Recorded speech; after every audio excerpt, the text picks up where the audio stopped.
August 28, 2011. This morning I rang Michael Painting Service, trying to change his mind and paint for me. He needs work. He want to work. The BSA had been telling him not to work for me. After 20 minutes discussion he had to refuse because of the BSA. August 29, 2011. After months searching I found the painter Craig. He came to look and quote, I gave him the job and I offered more money than he asked for. He is very happy to start tomorrow morning. He has no work. Craig come to start painting. He is not happy, does not start, then he asks to be paid in advance. I refused. He told me Norris rang him after he left and told him no to work for me. The usual story. He will not get paid and he left. February 10, 2012. Appeal to tribunal. Hearing at 2:30 p.m. I am in court 1 to 20 p.m. Filing at registry. I go to courtroom and waited. All closed and locked. To 2:40 p.m. Walk back to registry for inquiries. I'm asked to wait. I see them running around all the way to the other side of the building. Next, 2 men appear at each of my side in a suite. Ask if I am Peter. I say yes. They show the badge in the belt and said, you're under arrest, follow me. I refused. I could not believe. I asked why. There is an arrest warrant for you. I had to. The judges canceled my appeal in the morning without notification and issued an arrest warrant. I was not informed or notified of any of this. I was handcuffed, sent to Brisbane jail for 1 month. I still do not know why. My wife and family knew nothing of what had happened. I was only allowed a phone call the day before release from jail. I had never been sick in my life. All times I spent in jail and watch house I am constipated, whether it is 3 days or a month, and 4 weeks after release could not go to the bathroom. I had to give away the little food you get. Lots of time to eat less. I had to go to a clinic to get cleaned inside because I was all blocked at a cost of over $1,000. They could not clean everything. There were lots of big lumps stuck to the intestines that could not be removed. October 15, 2012, on appeal of the February 10, 2012 jailing. I have been waiting for the court on several requests to send documents to prepare my case. Yesterday, October 14, 2012, 3 to 20 p.m. the registrar rang me and said that he wanted to sit down with me and talk about ways to try speed up the case. I agreed to see him next morning. I went to court next morning. I was taken to front a judge. I asked the judge why I'm here. Is it a hearing? He said he had no idea why I was there and why the other parties were not there. So he said I asked what is going on. Why I was not told there was a hearing. He told me to shut up before getting the other parties on the phone. I told him I did not want to discuss the case. I did not have documents and I was not prepared. He asked them if they were there. The other parties were standing by already listening by phone. He insisted in asking questions I did not want to answer and refused to answer. He kept asking and saying I had made a mistake. I had done the wrong application. It should have been my neighbor, not the judge. On the application trail by phone to mock me, don't know who they were. I told him that the neighbor is not the judge. The judge gave the wrong, unlawful, discriminating, racist criminal orders. The judge issued arrest warrant without notification. He asked the others to dismiss the case. They all agreed. Wouldn't you if you are sued? The case dismissed without me asking any questions or question anyone or saying anything. For a judge that knew nothing of what is going on, how can he have those people organized and standing by? They organized and made a trail without telling me anything about it. Those are the corrupt criminal judges I have to deal with. Do you believe those racist, discriminating criminal judges are fit to judge and should be judging? April 18, 2012, 4 o'clock p.m. Wednesday, about 3 p.m. Working on compute for court's Piper. I opened the door. The bailiff has a warrant / court order. He told me to go to court Friday morning. He refused to give a copy or reasons. Courts have no law or regulations. What is my crime? My delict? What have I done to deserve this? What crime has my family committed to deserve all this? To be put to such disgrace, shame and misery. Because of the racist, discriminating criminal judges we have lost everything. My family has no food to eat. Some weeks we live on $5. Some weeks we have no food to eat at all.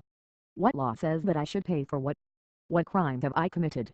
Why my family is a criminal? Why nobody heard this? Why nobody is listening? Why nobody is responsible? Why nobody is prepared to admit? Why nobody wants to hear this? Why everyone ignored my hundreds of letters sent? Covenants.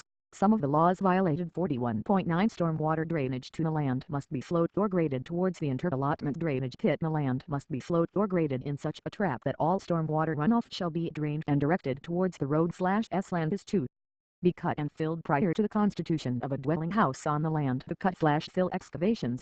The cut/fill excavation shall be performed or carried out in such a way that the dwelling house pad on which the dwelling house is to be constructed shall be flowed or graded. so that all stormwater runoff is drained or directed from the fill area to the cut area and thereafter drained or directed towards the inter-allotment drainage pit. October 1, 41. All fences must be approved by the vendor in writing. No approval has been supplied by the court or the claimant. Norris, October 3, 41. No fencing is to extend above 1.83 meters in height above the natural ground level. If fence is over 2.25 meters high, retaining walls must be built prior to any commencement of building.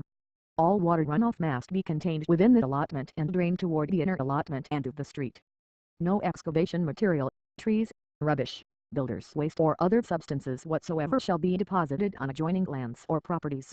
Dividing Fences Act 1961 5 Act not to affect agreements. Nothing in this act contained shall be deemed or taken to affect any covenant, contract, or agreement in relation to fencing made before or after the coming into operation of this act between the owners of adjoining lands or between any landlord and tenant. To a notice to fence must CA specify C by the common boundary line to be fenced, or II if only part of the common boundary line is to be.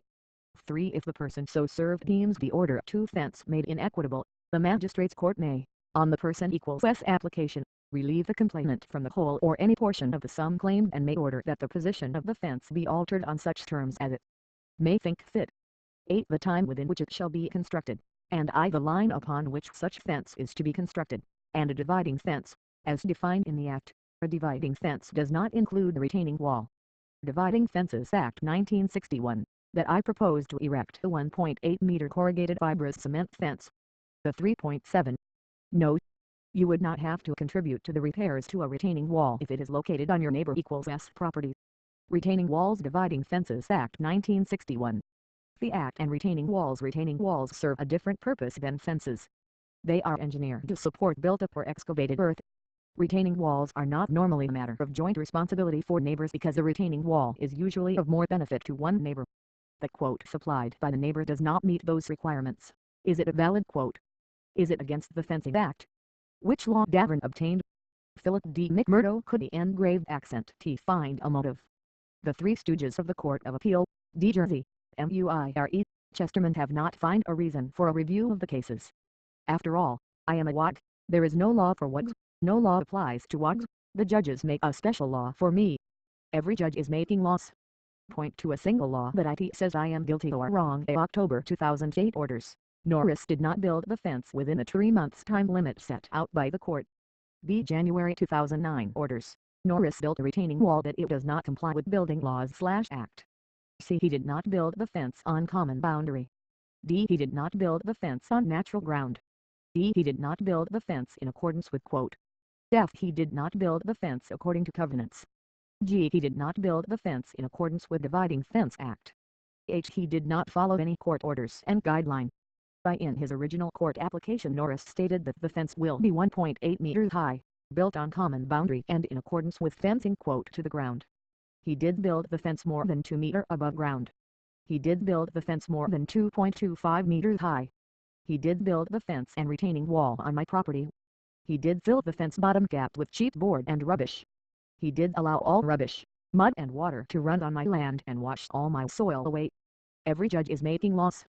What law says I should pay? For what? Point to a single law that ID says I am wrong. What law have I broken that I have been punished for?